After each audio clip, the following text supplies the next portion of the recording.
en la mañana, ¿verdad? Y tuvimos la oportunidad y damos gracias a Dios por eso. Había muchos que no había tenido la oportunidad de saludar en algunos días, pero pues ustedes saben, estamos sirviendo en la iglesia en Villa Unión y pues compartiendo también con gozo la palabra allí.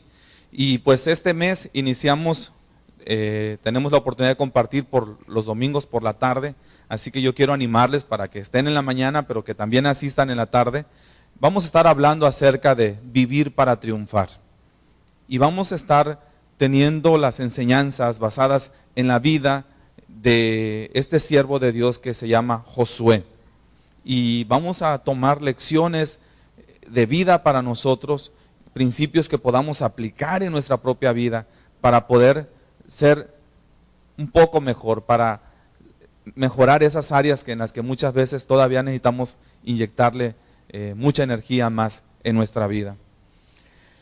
Quiero invitarles que vayamos por favor al libro de Números, capítulo 13, y que mantengamos ahí nuestras Biblias abiertas. Antes que nada quiero hablarles acerca de, aprovechando que están aquí los jovencitos y los jóvenes de nuestra iglesia que están en la edad escolar y quienes están pensando hacia el futuro, que veamos la siguiente imagen, por favor. Nos vamos a topar con una montaña tremenda, ¿verdad? Esa montaña que ven ahí frente a ustedes es el monte Everest. Esta montaña tiene una altitud de 8,848 metros. La conquista del Everest está llena de gloria, pero también está llena de tragedia. Constituye un verdadero desafío para la humanidad. Hace 59 años, el 29 de mayo de 1953, a las 11:30 de la mañana, dos personas, Edmund Hillary y Tenzing Norgay, conquistaron por primera vez esa montaña, la cumbre del Everest. Pero la gente tardó más de 32 años en lograr esa hazaña. Se perdieron antes que ellos llegaran 13 vidas, las que se tienen registradas. 13 expediciones fracasaron y se declararon vencidas, derrotadas por las dificultades del clima. El monte Everest, con sus 8,848 metros de altura, es la montaña más grande del mundo. Se encuentra en la cordillera del Himalaya, rodeado por otras 13 montañas de por lo menos 8,000 metros para arriba. Cuenta con escalofriantes abismos.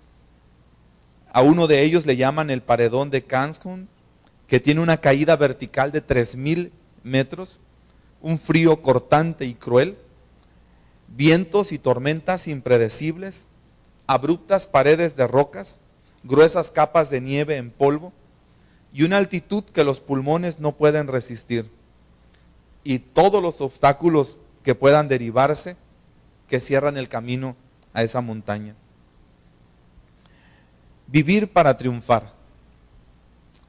Así como Hillary y el otro señor, Norgay, se enfocaron en conquistar esa montaña, nosotros también tenemos que luchar con una montaña como el Everest. Hay una cumbre para cada uno y tú también tienes una montaña que escalar, y es la cumbre de la vida. Cada uno de nosotros podemos fijarnos una tierra que conquistar, tan alta como el Everest, pero solamente tú puedes ponerle los límites. Y solamente tú y nadie más puede convertir tu vida en una hermosa y en una gran realización. Sin embargo, nadie nos ha dicho que conquistar esa cumbre va a ser fácil. Se va a batallar. Y tal vez tengamos que intentarlo una y otra vez. Muchachos, así es la vida. No es fácil. Que a veces nuestros padres nos la resuelven, es diferente. Nos la resuelven llevándonos la comida al cuarto, teniéndonos todo listo, recogiéndonos la ropa y un montón de cosas más que los padres hacen por nosotros, a veces sin saberlo o aún sabiéndolo, cuánto daño hacen a sus hijos, quienes tratan de resolverle la vida, ¿verdad? Pero la vida no es fácil. La vida es un reto y un desafío tremendo que todos nosotros tenemos que enfrentar. Y nadie más lo va a hacer por nosotros. El tema de esta mañana lo he titulado, Tú también tienes una tierra que conquistar. En el libro de Números, capítulo 13, nos encontramos con un grupo de personas que Dios llamó para que fueran a conquistar una tierra. Pero en el momento en que Dios le dijo a Moisés, escoge a 12 príncipes del pueblo para que vayan a conocer la tierra a donde yo les quiero llevar, Dios no estaba pensando en ese momento que fueran a conquistarla. Solamente les dijo Dios, vayan y observen, investiguen cómo es. Números capítulo 13, versículo 1. Dice que Jehová habló a Moisés diciendo, envía tú hombres que reconozcan la tierra de Canaán, la cual yo doy a los hijos de Israel. De cada tribu de sus padres enviaréis un varón, cada uno príncipe entre ellos. Versículo 17. Los envió pues Moisés a reconocer la tierra de Canaán, diciéndoles, subid de aquí al Negueb y subid al monte y observad la tierra como es, y el pueblo que la habita, si es fuerte o débil, si poco o numeroso, cómo es la tierra habitada, si es buena o mala, cómo son las ciudades habitadas, si son campamentos o plazas fortificadas, cómo es el territorio, si es fértil o estéril, si en él hay árboles o no. Esforzaos, tomad del fruto del país. Y era el tiempo de las primeras uvas. Dios había decidido regresar al pueblo de Israel al lugar que Él le había prometido. Cuando estos 12 espías fueron a ver la tierra, como les comentaba hace un momento con los niños, unos vieron muchos obstáculos, unos vieron una gran montaña difícil de conquistar, pero otros vieron una oportunidad en medio de las dificultades. Otros prefirieron asumir el riesgo y pagar el precio por tal de llegar a ese lugar que Dios había preparado para ellos. Vemos en Números capítulo 13:2. Números 13:2, si me ayudan en la pantalla. Dice, envía tú hombres que reconozcan la tierra, la cual yo doy a los hijos de Israel. Observen esa expresión. Envía tú hombres que reconozcan la tierra de Canaán, la cual yo doy a los hijos de Israel. De antemano, antes de que ellos fueran a conocerla, e incluso antes que ellos se organizaran para conquistarla, Dios ya les había dado esa tierra. Ya les pertenecía. Una de las cosas que pasó con los espías que fueron a reconocer la tierra fue que dos de ellos, Josué y Caleb, se enfocaron en los propósitos de Dios y no en los suyos propios. Se enfocaron en los propósitos de Dios y no en los suyos propios. Ellos sí escucharon la voz de Dios. Ellos sí le entendieron a Dios. Yo te voy a dar esa tierra. Vayan y reconózcanla. Los otros fueron a ver de qué se trataba y se horrorizaron. Vean cómo describen lo que vieron en el capítulo 13 de Números, versículo 31.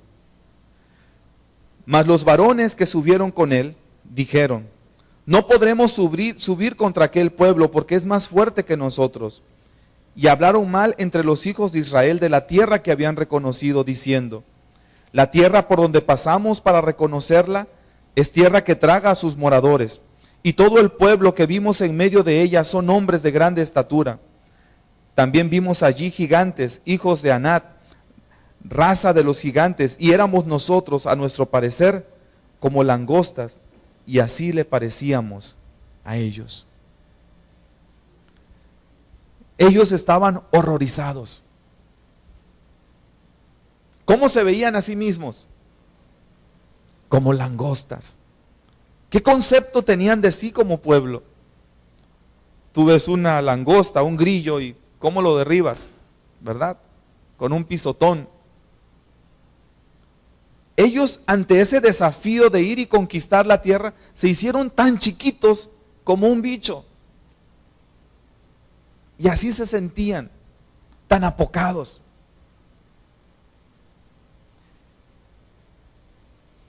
Muchachos, si me ayudan en la pantalla, la imagen que dice: enfócate en los propósitos de Dios y no en los tuyos. Esa es la primera enseñanza que quiero que recordemos hoy. Ese es el río Jordán, en alguna parte de sus corrientes. El río Jordán se encuentra en la tierra a donde Dios les quería llevar, a una tierra donde fluía leche y miel, donde había abundancia, donde no iban a tener carencias. Enfócate en los propósitos de Dios y no en los tuyos.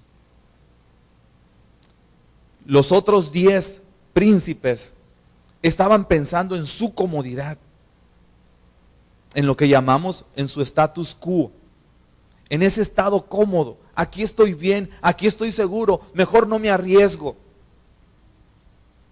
Pero los otros 2 estaban viendo el propósito de Dios para su vida.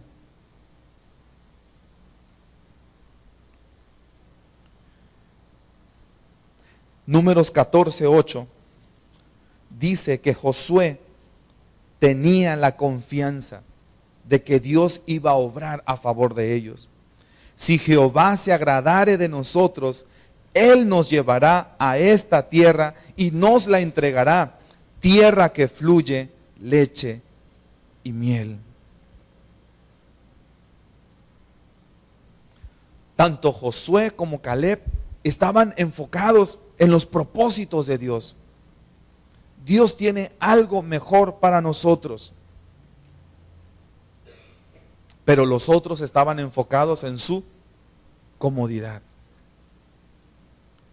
Hermanos, cada uno de nosotros tenemos una tierra que conquistar, una montaña que escalar. Pero para poder llegar a la cima, tenemos que enfocarnos en los propósitos de Dios antes que los nuestros. En segundo lugar, si quieres conquistar la tierra, enfócate en tus fortalezas y no en tus debilidades. Enfócate en tus fortalezas y no en tus limitaciones. Vemos a un Josué y a un Caleb que sí tenían fe en Dios. Estamos hablando de que este acontecimiento ocurrió a unos pocos años, por lo menos entre 3 años posteriores a que ellos salieron de Egipto. Ellos, los que dijeron: nos van a vencer, nos van a derrotar, nos van a destruir, etcétera, etcétera, nos van a matar, nos trajiste a que muramos al desierto. Ellos son la generación que vieron abrirse el mar cuando caminaron y atravesaron en seco. Era la generación que veía cómo salía agua de la peña para que bebieran. Era la generación que se alimentaba con codornices, que veían la presencia de Dios con una columna de nube o con una columna de fuego. Ellos veían ver descender la gloria de Dios sobre el tabernáculo. La imagen que vimos hace ratito, si la colocan por favor, es otra montaña. Es la montaña del Sinaí. Esa generación que dijeron nos van a vencer, nos van a derrotar, al pie de esa montaña son los que vieron la gloria de Dios. Allí fue donde Dios le dio a Moisés los mandamientos. Pero era un pueblo que no tenía memoria. Era un pueblo que se enfocó en sus limitaciones y no en sus fortalezas. Josué y Caleb, vean cuál era la fortaleza de ellos. Números 13:30. Números 13:30. Entonces Caleb hizo callar al pueblo delante de Moisés y dijo: subamos luego y tomemos posesión de ella, porque más podremos nosotros que ellos. Caleb estaba enfocado en la fuerza del pueblo, en el número de guerreros, de valientes que ellos tenían. Veamos qué pensaba Josué, capítulo 14, versículos 6 al 9.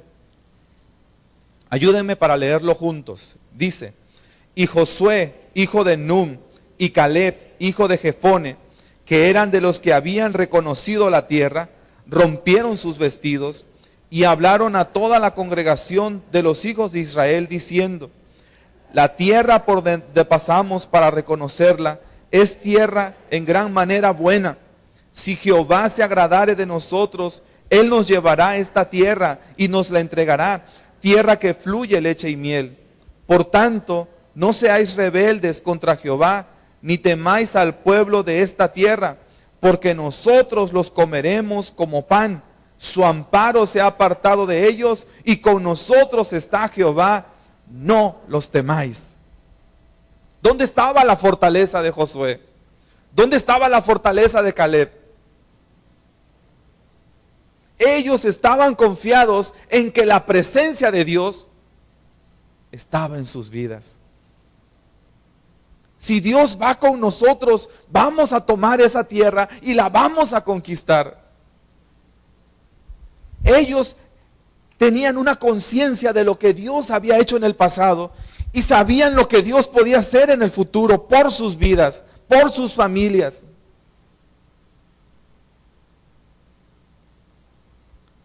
Pero los otros estaban cuidando su status quo, su lugar seguro. No querían sacrificar nada. No querían arriesgar nada.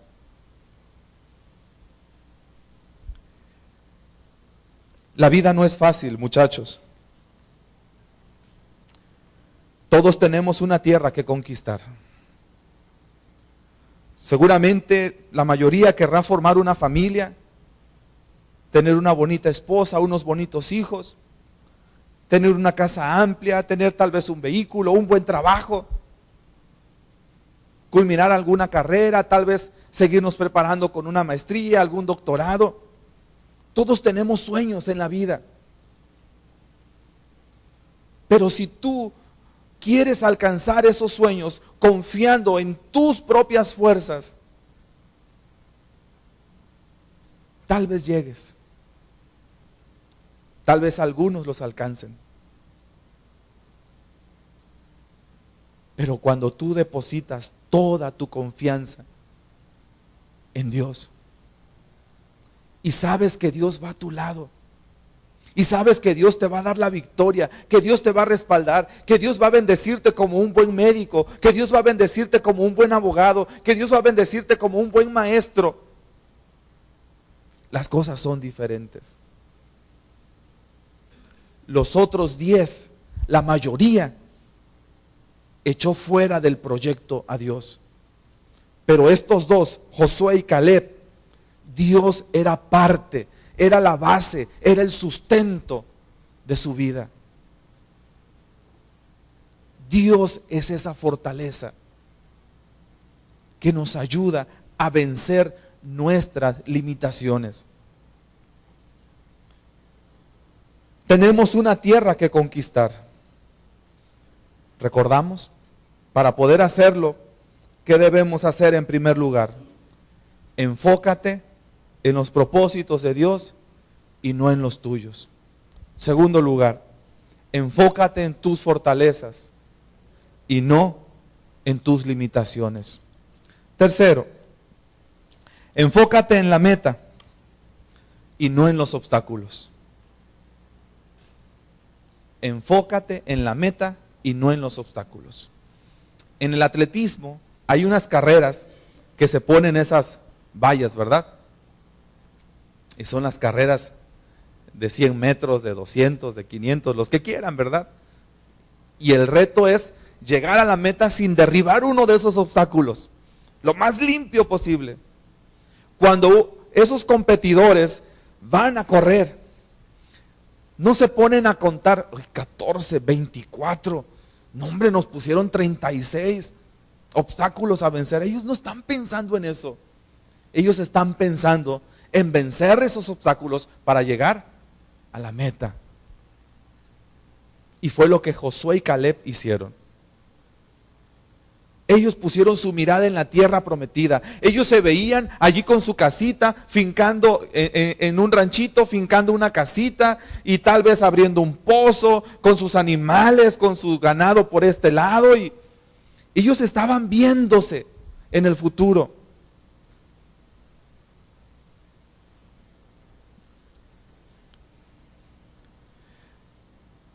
Capítulo 13, versículo 31.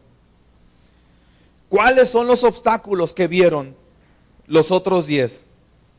Dijeron, no podemos subir contra aquel pueblo porque es más fuerte que nosotros. Ojo, ¿cómo hablan?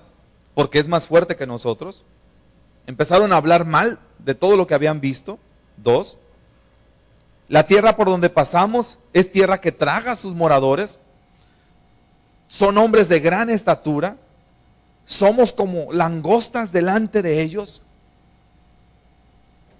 Y empezaron a ver todos los obstáculos.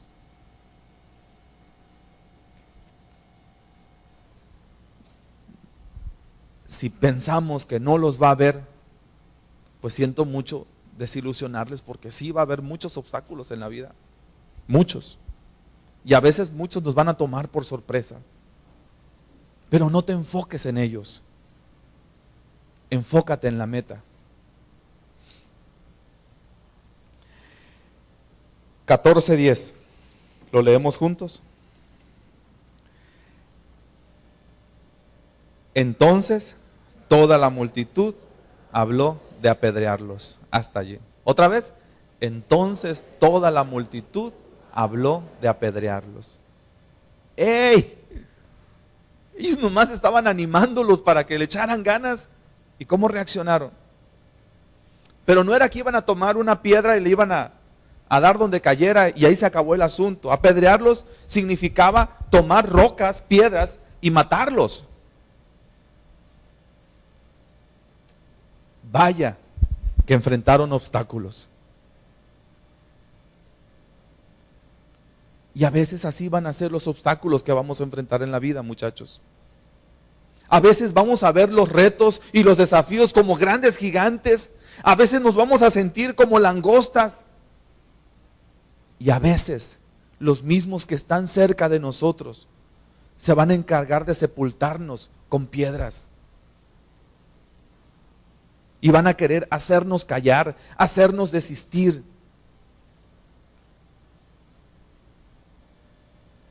Qué importante es enfocarte en la meta y no en los obstáculos.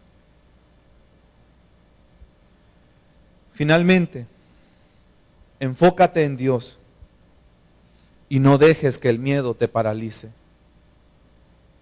El capítulo 14, versículo 1 en adelante, desde el versículo 2, dice que el 1, perdón.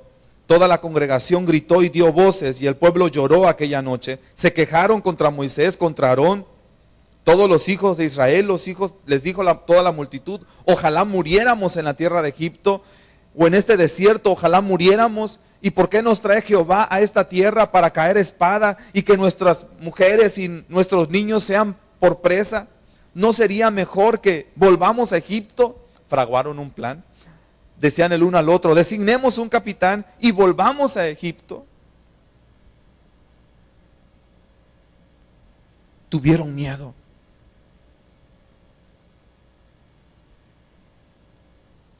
No dejes que el miedo te paralice.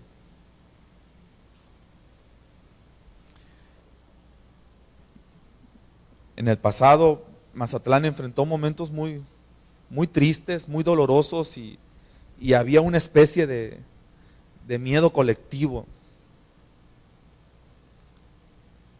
Una psicosis. Cuando hubo balaceras en centros comerciales, ¿se acuerdan? Cuando hubo balaceras ahí por el periódico Noroeste. Cuando en el carnaval, en un desfile, dijeron que habían matado a tal persona y la gente corría y corría. Y corrían de miedo. Porque el miedo paraliza. Y el miedo, cuando es colectivo, es sumamente dañino y peligroso. Porque la gente baja de los estadios de fútbol queriendo salvarse sin importarle a cuántos mataron. Y caminaron por encima de ellos. Ellos se paralizaron. Y cuando el miedo se mete en nuestras vidas, comenzamos a decir locuras. O hacerlas. Toda la congregación gritó, toda la congregación lloró, se quejaron, desearon la muerte, decidieron que era mejor morir. Salió a flote su mentalidad de esclavos y de perdedores. Tenemos una tierra que conquistar.